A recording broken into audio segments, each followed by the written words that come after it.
வணக்கம், நான் Vignesh and welcome back. இந்த ஈரான் இஸ்ரேல் கான்ஃபிளிக்ட் எப்படா முடிவுக்கு வரும் அப்படின்னு சொல்லி எனக்கா இருக்கட்டும், இந்த வீடியோ பார்க்குற உங்களுக்கா இருக்கட்டும், ஏன் இந்த உலக வயிறுல இருக்கிற எல்லாத்துக்கும் இந்த ஒரு கேள்விதான் இருக்கு. அந்த ஒரு கேள்விக்கான விடை பார்த்தீங்கன்னா ட்ரம்ப் நேத்து பார்த்தீங்கன்னா சொல்லியிருக்கிறாரு. அது மட்டும் இல்லாம இந்த ஒரு கான்ஃபிளிக்டை என் பண்றதுக்கு ஈரானும் பார்த்தீங்கன்னா ஒரு 3 கண்டிஷனை பார்த்தீங்கன்னா சொல்லியிருக்கிறாங்க.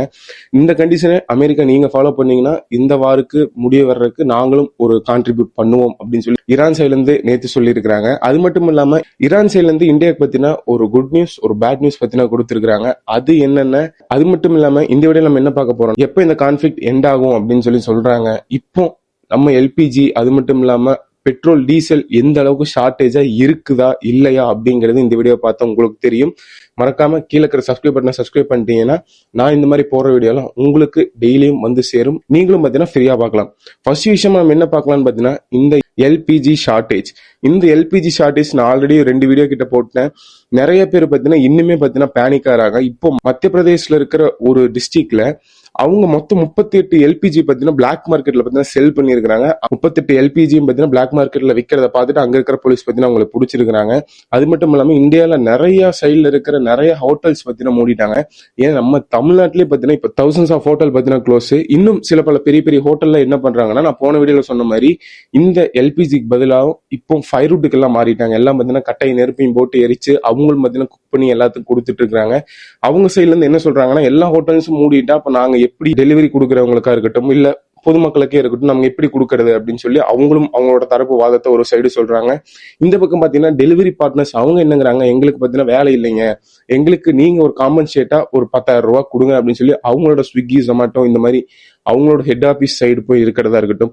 இந்த மாதிரி நிறைய விஷயம் இந்த ஒரு எல்பிஜி அப்படிங்கிற இந்த ஒரு விஷயத்தினால இந்தியாவில மட்டும் இல்ல வேர்ல்டு வைட்ல இருக்கிற எல்லா கண்ட்ரியும் பார்த்தீங்கன்னா இன்னுமே பாதிக்கப்பட்டு தான் இருக்காங்க. ஸோ அதுல இந்தியா பார்த்தீங்கன்னா அந்த அளவுக்கு இல்லைனாலும் ஏதோ ஒரு சின்ன அளவுக்கு பார்த்தீங்கன்னா பாதிப்பு இருக்குது அப்படிங்கறத நம்ம ஒத்துக்கணும். செகண்ட் விஷயமா பார்த்தீங்கன்னா பெட்ரோல் டீசல் பார்த்தீங்கன்னா யாரு இந்த ரூமர்ஸை எடுத்து வெளியே விட்டாங்கன்னு தெரியல. நேத்தோ முந்தா நாள்லாம் பார்த்தீங்கன்னா ஃபுல் அண்ட் ஃபுல் டிராஃபிக் எல்லா பெட்ரோல் பங்க்லையும் பார்த்தீங்கன்னா எல்லாம் பார்த்தீங்கன்னா இந்த சிண்டெக்ஸ் எடுத்துட்டு வரதா இருக்கட்டும், கேன்ல வாங்குறதா இருக்கட்டும், இந்த மாதிரி நிறைய விஷயம் பண்றாங்க. அது இப்போதைக்கு பார்த்தீங்கன்னா அப்படி பண்ணக்கூடாது. சட்டப்படியே அது பார்த்தீங்கன்னா குற்றம். உங்க பெட்ரோல் டேங்குக்கு நீங்க பெட்ரோல் ஃபில் பண்ணிக்கலாம். மற்றபடி அங்க இருக்கிற அந்த கேனா இருக்கட்டும், சிண்டெக்ஸா இருக்கட்டும் எல்லாம் கொண்டு வந்து வாங்குறது வந்து இப்போ சட்டப்படி குற்றம். அதை பண்ணக்கூடாது. நிறைய பேர் அதுவும் பண்றாங்க. இந்தியா சைடுல சொல்றாங்க பெட்ரோலுக்கும் டீசலுக்கு பத்தின இந்தியாவில தட்டுப்பாடு கிடையாது, எல்பிஜிக்கு தான் இருக்கு அப்படின்னு சொல்லி இந்தியன் கவர்மெண்டே சொல்றாங்க. சோ அதை பத்தி நான் அடுத்த ஒரு வீடியோல உங்களுக்கு நான் டீட்டெயிலா சொல்றேன். ஓகே, இந்தியா சைட்லாம் முடிச்சு நம்ம அப்படியே இந்த மிடில் ஈஸ்ட் பக்கம் போனோம்னா இந்த கான்ஃபிளிக்டை எப்பதான் எண்ட் பண்ணலாம் அப்படின்னு சொல்லி எல்லா கண்ட்ரிஸும் கேட்கறாங்க. எப்பதான்ப்பா நீங்க எண்ட் பண்ணுவீங்க? ஏன்னா மிடில் ஈஸ்ட்ங்கிறது இந்த வேர்ல்டு வைட்ல ஆயில் சப்ளை பண்றது ஒரு எனர்ஜி ஹாட்ஸ்பாட்டே சொல்றது பாத்தீங்கன்னா மிடில் ஈஸ்ட் தான். அங்கிருந்து 20% ஆயில்ஸ் பாத்தீங்கன்னா வேர்ல்டு வைடு சப்ளை ஆகுது. நம்ம 50% ஆஃப் ஆயில் பாத்தீங்கன்னா நம்மளும் மிடில் ஈஸ்ட் சைட்ல இருந்து தான் வாங்குறோம். ஸோ அப்படிப்பட்ட இந்த மிடில் ஈஸ்ட்லயே ஒரு கிரைசிஸ் போச்சுன்னா இப்போ வேர்ல்டு வைட்ல இருக்கிற கண்ட்ரிஸ் எல்லாம் எப்படி அஃபெக்ட் ஆவாங்கிறதுக்கு நம்ம இந்தியாவே பாத்தீங்கன்னா ஒரு எடுத்துக்காட்டு. ஸோ இப்போ அப்படிப்பட்ட இந்த கிரைசிஸ் என் பண்றதுக்கு ஈரான் நாட்டு பிரைம் மினிஸ்டர் என்ன சொல்றாருன்னா மொத்தம் 3 கண்டிஷன் சொல்றாரு. ஃபர்ஸ்ட் கண்டிஷன் என்னன்னா, to recognise Iran's genuine rights. எங்களுக்குன்னு சில பல ரைட்ஸ் எல்லாம் இருக்கு. ஒவ்வொரு நாட்டுக்கும் எப்படி அவங்களுக்கு ரைட்ஸ் இருக்குமோ அந்த மாதிரி எங்களுக்கும் ரைட்ஸ் இருக்கு. அந்த ரைட்ஸ் பார்த்தீங்கன்னா அமெரிக்கா நீங்க பார்த்தீங்கன்னா ரெகனைஸ் பண்ணணும். அப்படி பண்ணாம எங்களை நீங்க அடிக்கிறது வந்து தப்பு, அதை பண்ணுங்க அப்படின்னு சொல்லி ஒரு ஃபர்ஸ்ட் பாயிண்ட் எடுத்து வைக்கிறாரு. செகண்ட் பாயிண்ட் என்னன்னா, இஸ்ரேலும் அமெரிக்காவும் சேர்ந்து அவங்களோட அலையன்ஸ் பார்த்தீங்கன்னா ஈரான்ல இருக்கிற எல்லா பக்கம் பார்த்தீங்கன்னா அடிச்சு நொறுக்கிட்டாங்க. அந்த அளவுக்கு நொறுக்குனதுக்கு எல்லாமே பார்த்தீங்கன்னா முடிஞ்சிருச்சு. ஆயில் ரிஃபைனரியா இருக்கட்டும் எல்லா இடத்துல நீங்க அடிச்சிட்டீங்க. இப்படி அடிச்சதுக்கான காம்பன்சேஷன் அமௌண்ட் பார்த்தீங்கன்னா எங்களுக்கு நீங்க பே பண்ணுங்க அமெரிக்கா அப்படின்னு சொல்லி அமெரிக்காவை பார்த்து சொல்றாங்க. தேர்டா என்ன சொல்றாங்கன்னா, அது மட்டும் இல்லாம எங்களுக்கு நீங்க கேரண்டி கொடுக்கணும். இந்த மாதிரி ஃபியூச்சர்ல ஈரானை நீங்க அடிக்க கூடாதுன்னு சொல்லி எங்களுக்கு நீங்க 3 இந்த மாதிரி ஒரு கேரண்டி கொடுத்துருங்க. நாங்க இந்த 3 இதுக்கு நீங்க ஒத்துக்கிட்டீங்கன்னா நாங்க உங்களுக்கு இந்த வாரம் என் பண்றதுக்கு நாங்களும் உங்க கூட வந்து பேச்சுவார்த்தை நடத்துறோம் அப்படின்னு சொல்லி ஈரான் சைட்ல இருந்து சொல்றாங்க. இது யாரை பார்த்து சொல்றாங்க பாத்தீங்கன்னா டொனால்ட் ட்ரம்ப். இதெல்லாம் ஒரு கேட்பாருன்னு நினைக்கிறீங்களா? வாய்ப்பே இல்ல. டொனால்ட் ட்ரம்ப் சைட்ல இருந்து என்ன சொல்லியிருக்காங்கன்னு பாத்தீங்கன்னா, முந்தா நாள் அவரு நடத்தின பிரஸ் மீட்ல ஈரான் லாஸ்ட் நேவி, அவங்க பாத்தீங்கன்னா ஈரான்ல இருக்கிற நேவியும் இழந்துட்டாங்க, ஏர்போர்ஸும் பாத்தீங்கன்னா இழந்தாச்சு. அங்க இருக்கிற ஈரான்ல பாத்தீங்கன்னா ஒரு ஏர்கிராப்டும் கூட கிடையாது. அங்க இருக்கிற ரேடார் எல்லாம் அடிச்சு உடச்சிட்டோம், டிஃபென்ஸ் சிஸ்டத்தை அடிச்சு உடச்சிட்டோம். இப்போ அமெரிக்கா ஃபோர்ஸ் பாத்தீங்கன்னா ஈரான்ல டார்கெட் அப்படின்னு சொல்லி ஒன்று வைக்கிறதுக்கு எந்த இடமுமே கிடையாது. அந்த அளவுக்கு பாத்தீங்கன்னா ஈரான்ல நாங்க டெஸ்ட்ராய் பண்ணி முடிச்சுட்டோம் அப்படின்னு சொல்லி ட்ரம்ப் சைட்ல இருந்து சொல்றாங்க. அப்புறம் அங்க இருக்கிறவங்க கேக்குறாங்க, அப்புறம் ஏங்க இன்னும் நீங்க போர்ல நிறுத்தல அப்படின்னு சொல்லி அங்க இருக்க ரிப்போர்ட்டர் சைட்ல இருந்து கேட்டா, அதுக்கு ட்ரம்ப் என்ன சொல்றாருன்னா, இன்னும் ஈரான்ல பாத்தீங்கன்னா சின்ன சின்ன வேலைகள்லாம் இருக்கு, நாங்க அதை முடிச்சக்கு அப்புறம் இந்த போரை நான் எப்ப வேணாம் நிறுத்துவேன் அப்படின்னு சொல்லி முந்தா நாள் பாத்தீங்கன்னா ட்ரம்ப் சைட்ல இருந்து அனௌன்ஸ் பண்ணியிருக்கிறாரு. இதுல மெயின் மோட்டிவ் என்ன அமெரிக்காவுக்கும் இஸ்ரேலுக்கும் பாத்தீங்கன்னா, ஈரான் கிட்ட நேவி இருக்கக்கூடாது, ஏர்ஃபோர்ஸ் இருக்கக்கூடாது, இதெல்லாம் தரமட்டம் பண்ணி மிடில் ஈஸ்ட்ல இஸ்ரேல் பாத்தீங்கன்னா பெரிய கண்ட்ரியா வரணும். அது மட்டும் இல்லாம இந்த உலகத்துக்கே போற ஆயில் சப்ளைஸ் இந்த ஸ்ட்ரைட் ஆஃப் ஹார்மோஸ் அப்படிங்கிற இந்த ஒரு இடத்த பாத்தீங்கன்னா அமெரிக்கா கண்ட்ரோல் பண்ணணும் அப்படிங்கிற இந்த ரெண்டு விஷயம் தான் பாத்தீங்கன்னா இன்னுமே ஈரானை பிடிச்சி இவங்க ரெண்டு பேரும் பாத்தீங்கன்னா அடிச்சிட்டு இருக்கிறாங்க. ஸோ ஈரான் சைட்ல இருந்து என்னன்னா, நான் பாத்தீங்கன்னா ஒரு சின்ன கண்ட்ரி தான், அமெரிக்காவை அடிக்கிற அளவுக்கு ஈரான்கிட்ட பவர் கிடையாது, அதை நம்ம ஒத்துக்கிட்டு தான் ஆகணும்.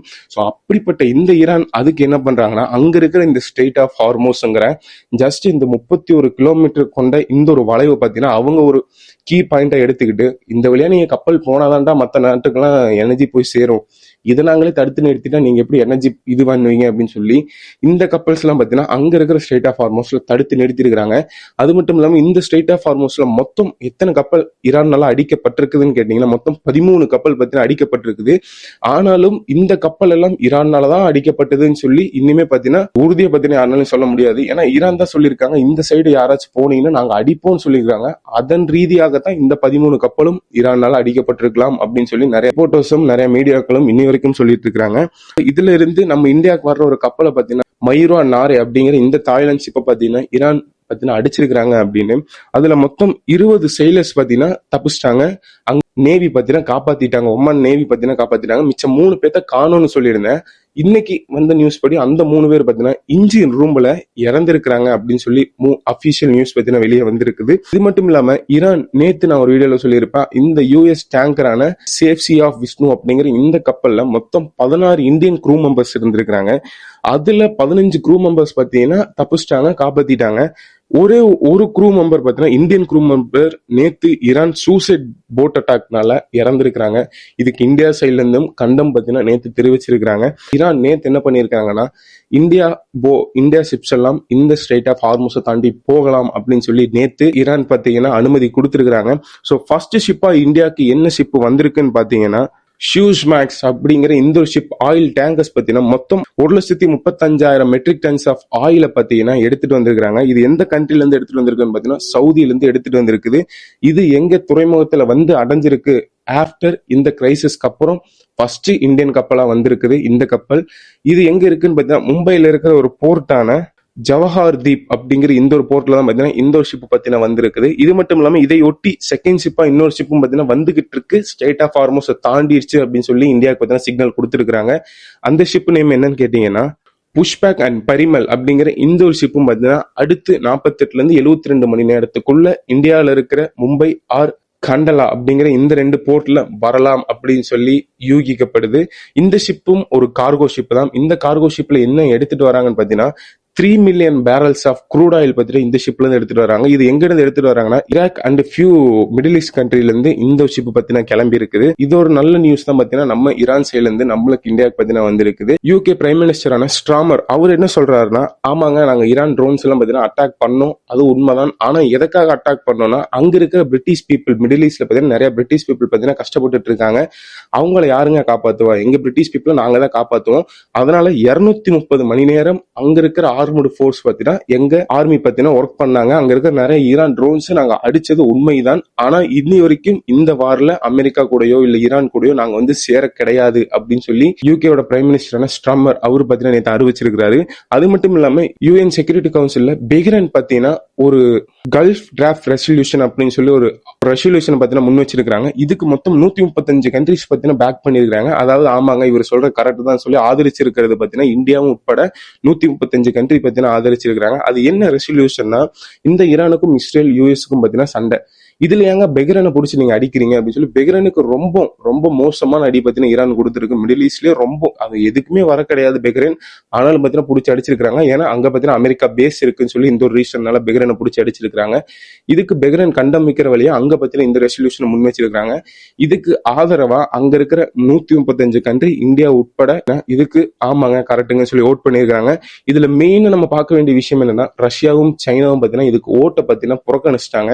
என்னங்க இவங்க நீங்க ஈரானை மட்டும் பிளேம் பண்ற மாதிரி இருக்கு, ஏன்னா அமெரிக்காவும் இஸ்ரேலும் அடிக்கிறாங்கன்னா இவங்களுக்குள்ள சண்டைங்க, நீங்க ஏங்க அவங்க மிடில் ஈஸ்ட்ல இருக்கிற நிறைய பேர் ஏங்க நீங்க பேஸையும் அது இல்லாம ஏர்வேஸும் நீங்க அமெரிக்கா கொடுத்தீங்க, இதனால ஈரானை மட்டும் நீங்க பிளேம் பண்ற மாதிரி இருக்கு, அதனால நாங்க இந்த ஓட்டை ரிஜெக்ட் பண்றோம்னு சொல்லி ரஷ்யாவும் சைனாவும் பார்த்தீங்கன்னா ரிஜெக்ட் பண்ணியிருக்காங்க இந்த ஓட்டை. இஸ்ரேலோட டிஃபென்ஸ் மினிஸ்டரான இஸ்ரேல் காட்ஸ் அவர் என்ன சொல்லியிருக்கிறாருன்னா இந்த போரை நீங்க எப்ப முடிப்பீங்கன்னு அதே ரிப்போர்ட்டர்ஸ் எல்லாம் கேட்கும் போது இந்த போர்லாம் பாத்தீங்கன்னா நாங்க எப்ப வேணா நிப்பாட்டலாம், ஏன்னா இன்னுமே பாத்தீங்கன்னா இஸ்ரேல் பத்தினா கான்பிடண்டா தான் இருக்கு, நாங்க இந்த போர்ல இருந்து பேக் அடிக்க மாட்டோம், இன்னும் நாங்க அடிப்போம், எப்போ முடியும்னு சொல்லி எங்களுக்கு தெரியாது, நாங்க எப்ப நிறுத்துறோமோ அப்பதான் போர் நிற்கும் அப்படின்னு சொல்லி இஸ்ரேலோட டிஃபென்ஸ் மினிஸ்டரான இஸ்ரேல் காட்ஸ் அவரும் சொல்லியிருக்கிறாரு. ஸோ இதெல்லாம் தான் பார்த்தீங்கன்னா மிடில் ஈஸ்ட் கிரைசிஸ்ல இன்னுமே பார்த்தீங்கன்னா டே அண்ட் நைட் பார்த்தீங்கன்னா இந்த கிரைசிஸ் தான் மிடில் ஈஸ்ட்ல போயிட்டு இருக்கு. அது மட்டும் இல்லாம நம்ம இந்தியாவில் இந்த கிரைசிஸ் மூலியமா நான் ஆல்ரெடி சொன்ன மாதிரி மார்ச் 11 and 12 மட்டும் தௌசண்ட்ஸ் ஆஃப் ஹோட்டல் பார்த்தீங்கன்னா தமிழ்நாட்டில் மட்டும் க்ளோஸ் பண்ணப்பட்டிருக்குது. தமிழ்நாட்டில் மட்டும் தௌசண்ட்ஸ்னா இப்போ வேர்ல்டு வைடு பாருங்க எவ்வளவு ஹோட்டல்ஸ் க்ளோஸ் ஆயிருக்குன்னு. அது மட்டும் இல்லாம நான் சொல்ற மாதிரி நிறைய பிளாக் மார்க்கெட்ல இந்த எல்பிஜிஸ் எல்லாம் பார்த்தீங்கன்னா விற்கப்படுது. நான் போன வீடியோல சொல்லியிருப்பேன், டெல்லியில பார்த்தீங்கன்னா ஒரு சிலிண்டர் 5600 ரூபாய்க்கு வித்திருக்கிறாங்க. ஸோ இந்த மாதிரி நிறைய விஷயம் நடக்குது.